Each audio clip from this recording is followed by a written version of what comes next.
বাজরা টিক্কি বানাতে আমি এখানে নিয়েছি বাজরা আটা, নিয়েছি কুচনো মোচা, নিয়েছি এক টুকরো লেবু আর কাঁচা লঙ্কা কুচি, নিয়েছি পেঁয়াজ কুচি, আদা রসুনের পেস্ট, নিয়েছি এখানে ছোলা সেদ্ধ বাটা।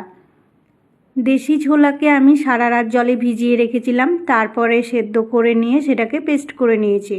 নিয়েছি ধনেপাতা কুচি, রোস্টেড পিনাট আর কিছুটা কিশমিশ।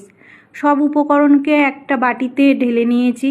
তারপরে অ্যাড করে দিয়েছি মশলা, জিরে গুঁড়ো, ধনে গুঁড়ো, কাশ্মীরি লঙ্কা গুঁড়ো, সল্ট, জোয়ান, লেবুর রসও অ্যাড করে দিয়েছি।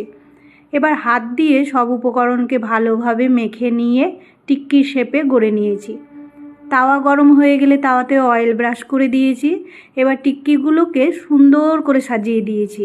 এক পিঠ ভালোভাবে সেঁকা হয়ে গেলে উল্টো পিঠে আবার অয়েল ব্রাশ করে দিয়েছি, করে উল্টো পিঠও সেঁকে নিয়েছি। এইভাবে দুই পিঠ ভালোভাবে সেঁকে নিলেই কিন্তু তৈরি হয়ে যায় হেলদি বাজরা টিক্কি। আপনারা আপনাদের পছন্দ মতো সবজি অ্যাড করতে পারবেন। আর এই টিক্কি বানাতে কিন্তু খুব কম তেল ইউজ হয়েছে। আপনারাও এইভাবেই বানিয়ে নিন হেলদি বাজরা টিক্কি আর এনজয় করুন ঘরে পাতা টক দই দিয়ে ফ্যামিলির সাথে ব্রেকফাস্টে, লাঞ্চে অথবা ডিনারে।